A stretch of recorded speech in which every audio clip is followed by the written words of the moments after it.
கர்த்தருடைய பரிசுத்த நாமத்துக்கு ஸ்தோத்திரம். ஜாய் டிவியின் இன்னைக்கு திறப்பின் வாசல் ஜெப வீடனுடைய செய்திகள் நேரம். இந்த நாளில் நாம் செய்திக்குள்ள கடந்து செல்லுவோம். நாம் ஜெபித்து இந்த வார்த்தைக்குள்ள செல்லுவோம். நாம் கண்களை மூடி நாம் ஜெபிக்கலாம். எங்கள் அன்பா நேசிக்கிற அருமை தகப்பனே, எங்களை மறைத்து நீங்கள் பேசுங்க, நாங்கள் கேட்கிறோம். ஆண்டவரே, இந்த ஜாயத்தின் வழியாக கேட்குற ஒவ்வொரு பிள்ளைகள் மத்தியிலும் இந்த நேரத்தில் இறங்குங்க ஆண்டவரே. யாரெல்லாம் அதை கேட்க வாஞ்சியோடு இருக்கிறார் அந்த பிள்ளைகள் மத்தியில் இறங்கி ஆண்டவரே அவங்களுடைய நினைவுகள் எண்ணங்கள் எல்லாம் அந்த வேதத்துக்குள்ளே கொண்டு வந்து இந்த வார்த்தையை கேட்க உதவி செய்யுங்க. எங்கள் வாயின் வார்த்தைகளும் எங்களுடைய இருதயத்தின் தியானமும் உங்களுடைய சமூகத்தில் பிரீதியாக இருப்பதாக. ஆமே ஆமே. ஹல்லேலூயா ஹல்லேலூயா ஹல்லேலூயா. இன்னைக்கு ஆண்டோடைய அந்த வார்த்தைக்குள்ளே போகிறோம். இதுக்கு ஒரு தலைப்பு கொடுத்துருக்கிறோம். என் ஆவி என்னை விட்டு விலகினால் நான் எங்கே போவேன்? ஹல்லேலூயா. என் ஆவி என்னை விட்டு விலகினால் நான் எங்கே போவேன் என்று சொல்லி வேதம் சொல்லுகிற இன்னைக்கு ஒரு தலைப்பு. யோபு 12ஆம் அதிகாரம் 10ஆம் வசனத்தில் சொல்லுகிறது, சகல பிராணிகளுடைய ஜீவனும் சகல மனுஷருடைய ஆவியும் கர்த்தருடைய கையில் இருக்கிறது. ஹல்லேலூயா. அப்போ சகல பிராணிகள், ஆடு மாடு மிருக ஜீவனங்கள், இவர்கள் எல்லாத்துக்கும் ரத்தத்தில் வாழ்ந்து கொண்டிருக்கிறது. மனிதனுக்கு மாத்திரம் ஆண்டவர் ஒரு ஆவியை கொடுத்திருக்கிறார். அதனால உலகம் சொல்லும் மிருக ஜீவனுக்கு 5 அறிவு, மனுஷனுக்கு 6 அறிவு சொல்லும். அல்லேலூயா. இந்த 6வது அறிவு தான் தேவனுடைய ஆவி. தேவனுடைய ஆவி இல்லாதபடி ஒரு மனுஷனும் உயிர் வாழ முடியாதுன்னு சொல்லி இந்த வேதத்தில் நமக்கு சொல்லுகிறது. யோபு 33ஆம் அதிகாரம் 4ஆம் வசனத்தில் சொல்லுகிறது, தேவனுடைய ஆவியானவர் என்னை உண்டாக்கினார், சர்வ வல்லவருடைய சுவாசம் எனக்கு உயிர் கொடுத்தது. ஆமே. ஹல்லேலூயா. அப்ப இன்றைக்கு கர்த்தரால் நம்ம உண்டாக்கப்பட்டவர்கள், அவருடைய ஆவி நமக்கு உயிர் கொடுத்திருக்கிறது. நாம் விடுகிற மூச்சு, சுவாசம், காத்து, ஆவி கடவுள் பரிசுத்த ஆவி ஆண்டவர் என்று சொல்லப்பட்டிருக்கிறபடினால் இந்த மூச்சை யாராலும் எடுக்க முடியாதுன்னு சொல்லி இந்த வேதம் நமக்கு எச்சரித்து சொல்லுகிறது. சங்கீதம் 104:29ஆம் வசனத்தில் சொல்லும்போது சொல்லுகிறார், உன் முகத்தை மறைக்க திகைக்கும், உன் சுவாசத்தை வாங்கிக் கொள்ள நீ மாண்டு மண்ணுக்கு போவாய், அப்பொழுது ஆவி கொடுக்கப்படும், நீ உயிரோடு வருவாய், இந்த ஜனங்கள் ஆச்சரியமாய்ப்படுவார் என்று சொல்லுகிறார். நாம் இன்னைக்கு மயக்க வந்து கீழே விழுந்துடுறோம். மூஞ்சி மறைக்கிறது, ஐயோ என் மனைவியோ என் பிள்ளைகளோ அப்படின்னு சொல்லி நாம் திகைக்கிறோம். அந்த திகைக்கிற நேரம் பாருங்க, நம்முடைய ஆவியை ஆண்டவர் எடுத்துக்கொள்ளுகிறார், நம்முடைய சரீரம் மண்ணுக்கு போகிறது. ஆனா ஆவி கடவுளத்தில் இருக்கிறது வேதம் சொல்லுகிறது. ஹல்லேலூயா. இந்த ஆவியை எந்த மந்திர வல்லமைகளாலும் எடுக்க முடியாது என்று வேதம் எச்சரித்து சொல்லுகிறது. ஹல்லேலூயா. இந்த உலகத்துல மந்திரம் இல்லைன்னு சொல்லுகிறது. ஏசாயா 36ஆம் அதிகாரம் 5ஆம் வசனத்துல சொல்லுகிறது, யுத்தத்துக்கு மந்திர ஆலோசனைகள் வல்லமை ஒன்றுன்னு சொல்லுகிறாயே, அது வாய் பேச்சேண்டி வேறே அல்ல, என்ன விரோதிக்கும்படி யாரு மேல நீ நம்பிக்கை வைத்திருக்கிறாய்? ஹல்லேலூயா. ஆண்டவருக்கு ஏசாயா அந்த எழுதுகிறார். ஆண்டவர் சொன்ன அந்த வார்த்தையை, யுத்தத்துக்கு மந்திர ஆலோசனை. நாட்டுக்குன்னா யுத்தம், 1000 பேர் 10,000 பேர் இருக்கிற இடத்துல யுத்தம். சண்டைன்னு சொல்லும்போது அது வீடு இல்லையா? ஒருவேளை நம்ம நினைக்கலாம், நாட்டுக்கு தானே சொல்லுகிறார் ஏசாயா. இல்ல, வீட்டுக்கும் சொல்லியிருக்கிறார். ஹல்லேலூயா. யுத்தத்துக்கு மந்திர ஆலோசனைகள் வல்லமை உண்டு சொல்லுகிறாயே, அது வாய் பேச்சேண்டி வேறே அல்ல, என்ன விரோதிக்கும்படி யார் மேல நம்பிக்கை வைத்திருக்கிறான்னு சொல்லுகிறார். அதே 2 ராஜாக்களின் புத்தகம் 18ஆம் அதிகாரம் 20ஆம் வசனத்தில் அதே சொல்லுகிறார், யுத்தத்துக்கு மந்திர ஆலோசனைகள் வல்லமை உண்டு சொல்லுகிறாயே, அது வாய் பேச்சேண்டி வேறே அல்ல, என்ன விரோதிக்கும்படி நீ யார் மேல் நம்பிக்கை வைத்திருக்கிறன்னு சொல்லி இந்த நாளில் ஆண்டுடைய வேத வசனங்கள் இங்கு சொல்லுகிறது. என் அருமை தேவனுடைய பிள்ளைகளே, இன்னைக்கு மந்திர மாயம் என்று சொல்லி, பேய் பிசாசு பில்லி சூனியம் என்று சொல்லி இதுக்கு பயந்து கொண்டிருக்கிற என் தேவனுடைய பிள்ளைகளே, வேதத்துக்கு பயப்படுங்க, அவருடைய வசனத்துக்கு பயப்படுங்க. அவருடைய வசனம் யார் உள்ளத்துல இருக்கிறதோ யாரும் உன்னை தொட முடியாது, எந்த ஆவியும் உன்னை மேற்கொள்ள முடியாது என்று இந்த வேதம் எச்சரித்து சொல்லுகிறது. ஹல்லேலூயா ஹல்லேலூயா. என் அருமை தேவனுடைய பிள்ளைகளே, இந்த நாளில் ஆண்டுடைய வசனம் சொல்லுகிறது. அப்ப அவர் சொல்லுகிறார், என் ஆவி என்னை விட்டு விலகினார், நான் எங்க போவேன்? அப்ப அங்க ஏசாயா 36ஆம் அதிகாரம் 5ல் சொல்லுகிறார், யுத்தத்துக்கு மந்திர ஆலோசனை வல்லமை ஒன்று சொல்லுகிறாயே, அது வாய்ப்பை சென்றி வேற அல்ல. என்ன விரோதிக்கும்படி, ஹல்லேலூயா, ஆண்டவரை விரோதித்தால் என்ன ஆகும்? சிம்சோன் ஆண்டவரை விரோதித்தான். சிம்சோன் இடத்துல பரிசுத்த ஆவி இருக்கும் பொழுது ஒரு சிங்கத்தினுடைய வாயை கிழித்து போட்டான். சிம்சோனுடைய வல்லமை இருக்கும்போது ஒரு கழுதையினுடைய தாடை எலும்புகளால் பல ஆயிரம் ஜனங்களை கொண்டு குவித்தான். சிம்சோன் பெலிஸ்தர் நடுங்கி ஓடுவார்கள்.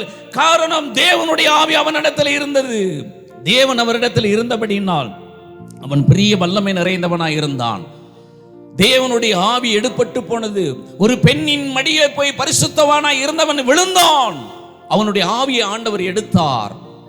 அவன் கண்களை பிடுங்கி மாவரைக்கு வைத்துக் கொண்டிருக்கிறாங்கன்னு சொல்லி நியாயாதிபதிகள் புஸ்தகம் 16ஆம் அதிகாரம் அந்த பகுதியில் 28, 29 வசனத்தில் சொல்லி கொண்டிருக்கிறதே. என் அருமை தேவனுடைய பிள்ளைகளே, இன்னைக்கு மந்திர மாயம் என்று போகாதீர்கள். உங்களுடைய ஆவி பரிசுத்த ஆவியாகிய ஆண்டவர். வேதம் சொல்லுகிறது, நீங்களே ஜீவனுள்ள தேவனுடைய ஆலயமாய் இருக்கிறீர்கள் என்று சொல்லி 1 கொரிந்தியர் 3:16 சொல்லுகிறது. 2 கொரிந்தியர் 6:16 சொல்லுகிறது, நீங்களே ஜீவனுள்ள தேவனுடைய ஆலயம், இந்த ஆலயத்தை கெடுத்தால் நான் உங்களை கிழித்து விடுவேன் சொல்லுகிறார். என் அருமை தேவனுடைய பிள்ளைகளே, இந்த ஆலயத்தில் தான் ரத்தம் என்கிற ஆண்டவர் இருக்கிறார், பிதா. யாத்ராங் புஸ்தகத்தில் சொல்லப்பட ரத்தம் உயிர், ரத்த ஜீவன். இந்த ரத்தத்தை நீ புசிக்க கூடாது, இந்த ரத்தத்தை நீ சுண்டி சாப்பிடக்கூடாதுன்னு சொல்லுகிறார். இந்த ரத்தத்தை தான் அந்த காலத்தில் நிலைக்காலில் தடவினார்கள். அந்த ரத்தத்தின் வழியே தான் கடவுள் வந்து சங்கார தூதனை அடித்தார். நம்ம சரீரத்தில் இருக்கிற ரத்தம், நம்முடைய வாயிலிருந்து புறப்படுகிற வார்த்தை கடவுள். யோவான் 1 சொல்லும், ஆதியிலே வார்த்தை இருந்தது, அந்த வார்த்தை தேவன் இடத்துல இருந்தது, அந்த வார்த்தை தேவன். நீ வாயிலிருந்து புறப்படுகிற வார்த்தை தேவன். தேவனா இருக்கிறபடினால உன் வாயில ஊழியம் செய்கிற ஊழியக்காரர்களே, கிறிஸ்துவர்களை வாயில பொய் வரக்கூடாது. வேதம் எச்சரித்து சொல்லுகிறது. இந்த நாளில இந்த ஆவி உங்களிடத்துல வேண்டும் என்றால் இன்னைக்கு நாம் கடவுளுடைய வழியில உண்மையை செல்ல வேண்டும். அப்ப அவர் சொல்லுகிறார், என்ன விரோதிக்கும்படி யாரு மேல நீ நம்பிக்கை வச்சிருக்கிற? கடவுளை விரோதித்தார். சிம்சோனுடைய வாழ்க்கை முடிந்தது. சவுல் ராஜா கடவுளை விரோதித்துக் கொண்டிருந்தான். 1 சாமுவேல் புஸ்தகம் 16ஆம் அதிகாரம் 17 வசனத்தில் சொல்லுகிறது, கர்த்தரால் விடப்பட்ட ஒரு பொல்லாத ஆவி அவனை கலகம் பண்ணி கொண்டிருந்தது. ஆண்டவர் அவனை அடித்தார், பைத்தியக்காரனாக்கினார். ஜெபித்தவன், ஆண்டவருடைய பிள்ளை, அற்புதம் செய்தவன், அடையாளம் செய்தவன், ஆண்டவருடைய பிள்ளை என்று பெயர் பெற்றவன், சவுல் என்றா பயந்து ஓடினவர்கள் இன்னைக்கு வல்லமையை இழந்து கிடக்கிறான். அல்லேலூயா. காரணம் என்ன? காரணம் என்ன? என் அருமை தேவனுடைய பிள்ளைகளே, ஆண்டவருடைய வார்த்தையை தவறினான். அதனால இன்னைக்கு என்ன செய்தார்? அவனுடைய வல்லமை எடுத்தார்கள். பாருங்க, இன்னைக்கு இப்படிதான் ஆகாபினுடைய கடவுளுக்கு விரோதமா செயல்பட்டான், அவனை எடுத்தார். யூதாஸ் காரியத்தை கடவுளுக்கு விரோதமா செயல்பட்டான். என்ன விரோதிக்கும்படி யாரு மேல நம்பிக்கை வைத்திருக்கு? ஒருவேளை நினைக்கலாம், கடவுள் இதெல்லாம் செய்வாரா? அவர் சொல்லியிருக்கிறார், நான் அன்புள்ளவர், அதே நேரத்தில் நான் பட்சிக்கிற அக்கினியாவும் இருக்கிறேன்.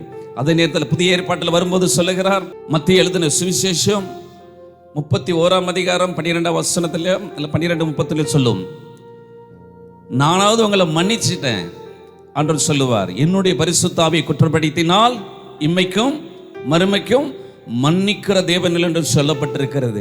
அதனால் ஜாக்கிரதையா இருந்து அவருடைய வேதத்துக்கு, அவருடைய வார்த்தைக்கு, அவருடைய அபிஷேக வல்லமைகளுக்கு, அவருடைய ஊழியங்களுக்கு பயந்து நடங்குங்க.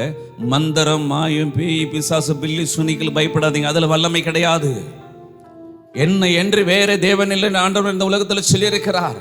அவரை பின்பற்றி செல்லுங்க, நிச்சயமா கடவுள் உங்களை ஆசீர்வதிப்பார். ஹல்லேலூயா, ஹல்லேலூயா. என்னே இயேசு, என்னே இயேசு, எங்கே இருக்கிறே? என் உடலில் உயிரா எங்கும் இருக்கிறே. என்னே இயேசு, என்னே இயேசு, எங்கே இருக்கிறே? என் உடலில் உயிரா என்றும் இருக்கிறே.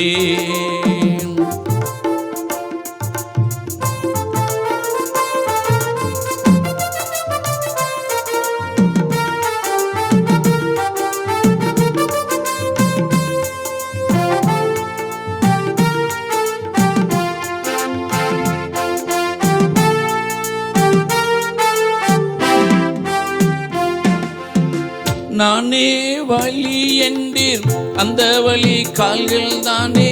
நானே சத்தியம் என்றீர், அந்த சத்திய வார்த்தைகள் தானே. நானே ஜீவன் என்றேன், அந்த ஜீவன் உயிர்கள் தானே.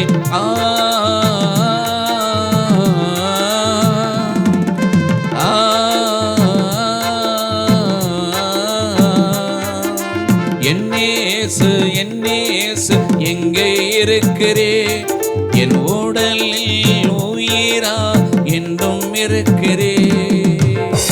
அப்ப இந்த நாளில் என் ஆவி எடுத்துக்கொள்ளப்பட்ட நான் எங்க போவேன் என்று சொன்ன அந்த வார்த்தையில், கடவுளை விரோதித்தால் அவருடைய ஆவி எடுத்துக்கொள்ளுவார். அவருடைய ஆவி எடுத்துக்கொண்டால் நாம் இந்த உலகத்தில் நிம்மதியா வாழ முடியாது. ஹல்லேலூயா. அதான் சொல்லுகிறார், மரித்தவன ஆவியில செத்தவனுக்கு நிதானம் தெரியாது, ஆவியில உயிர் உள்ளவனுக்கு நிதானம் தெரியும்.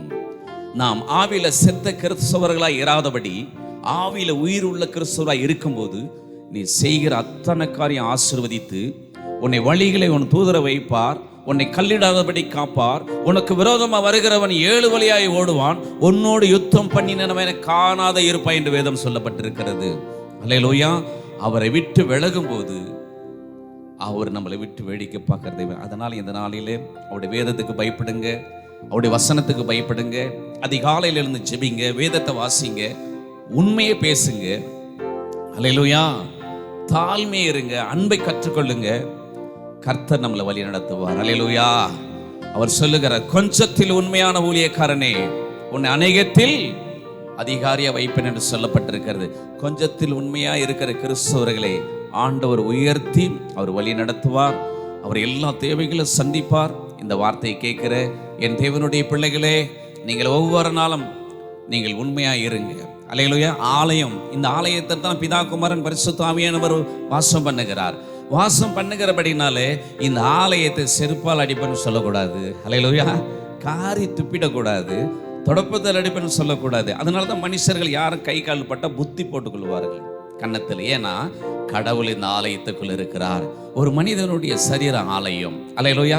அவங்கள கேவலப்படுத்தக்கூடாது, அவங்கள திட்டக்கூடாது, அவங்கள வேதனைப்படுத்தக்கூடாது. அவங்க நம்மளை வேதனைப்படுத்தி நான் ஒத்துக்கலாம். அல்லேலூயா. அதுதான் ஏசாமி சொன்னார், ஒரு கன்னத்தில் அரைஞ்சா மறுகணத்தை காமின்னு சொன்னார். இன்னும் யார் இடத்துல இருக்கிறது? இது யார் இடத்துலையும் இல்லை. என் அருமை தேவனுடைய பிள்ளைகளே, இன்னைக்கு அவருடைய கட்டளை கற்பனைகளை கை கொண்டு அவர் வழியில் நடக்கும்போது உன்னை சிங்காசனத்தில் வைத்து உன்னை அழகு பார்ப்பான். அல்லேலூயா. அவர் அழகு பார்க்கிற தேவன். என் அருமை தேவனுடைய பிள்ளைகளே, இன்னைக்கு அவருடைய வார்த்தை நாம் கேட்டு அவரிடத்துல நாம் இருப்போம். கர்த்தர் நிச்சயமா நம்மளை ஆசீர்வதிப்பார். அல்லேலூயா.